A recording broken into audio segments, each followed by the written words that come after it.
আসসালামু আলাইকুম রহমতুল্লাহ। আমি এই মুহূর্তে দাঁড়িয়ে আছি যে ব্রিজটির উপরে। এটা হচ্ছে তিস্তা ব্যারেজ অর্থাৎ ডালিয়া ব্রিজ অর্থাৎ লালমনি জেলার হাতীবান্ধা উপজেলায় অবস্থিত এই ডালিয়া ব্রিজটি, যেখানে ভারত থেকে আমরা যে কথাটা বলি যে বাংলাদেশে যে পানি যে প্রবেশ করে সেই সাইডটা হচ্ছে এইটা। আর সেখান থেকে এবং আপনাদেরকে যদি বলি এই যে এগুলো দেখতে পাচ্ছেন এগুলো সবগুলো হচ্ছে পাট বা দরজা যেগুলোকে বলে থাকি। এখানে এখন প্রায় 7 থেকে 10টা দরজার মতো খুলে দেওয়া আছে, অর্থাৎ পানি তেমন কোনো বেশি না, যেটা আপনারা দেখতে পাচ্ছেন।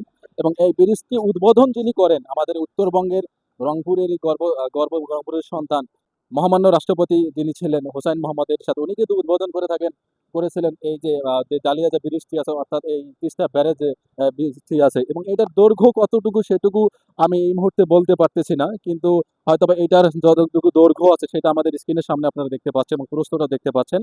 এবং সেই সাথে যদি বলি এই তিস্তা ডালিয়া যে ব্রিজটি আছে এটা কিন্তু প্রতিনিয়ত অনেক মানুষ দেখতে আসেন, ঘুরতে আসেন এই ব্রিজটি।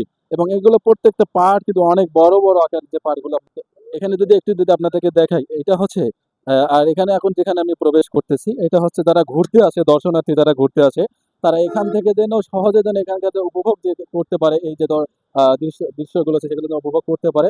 এবং পানির কথা যদি আপনাদেরকে বলি, অনেকে বলে থাকেন যে পানির এখন অনেকটাই বেড়ে গেছে বা ভারত থেকে পানি ছেড়ে দিয়েছে। এগুলো তেমন কিছুই না, পানি অনেকটাই কম। এখানে মাত্র 7 থেকে 10টা দরজা খুলে দেওয়া আছে। খুব অল্প পানি এখানে আসতেছে, তেমন বেশি না। আর যদি এই ব্রিজের আর স্ক্রিনে আপনারা দেখতে পাচ্ছেন যে এই সাইডটা হচ্ছে একেবারেই চর পড়ে গেছে, যে চর আপনারা ভিডিওর সামনে দেখতে পাচ্ছেন। তো এই ছিল ডালিয়া ব্রিজ অর্থাৎ লালমনিরহাট জেলার হাতীবান্ধা উপজেলায় অবস্থিত এই ব্রিজটির অবস্থান। আর যেখান থেকে আমি দেখার চেষ্টা করছিলাম কে ওসমান গনি, আপনারা দেখতে পাচ্ছেন। এর পরের ভিডিওতে নিয়ে আসবো যে এখানে কতটি দরজা আছে, দরজাগুলোর অ্যাকচুয়ালি মাপ কত, হাইট এবং প্রস্থ কতটুকু, সেগুলো নিয়ে আসতেছে আমি কে ওসমান গনি। ভালো থাকবেন, সুস্থ থাকবেন, নিরাপদে থাকবেন। আল্লাহ হাফেজ।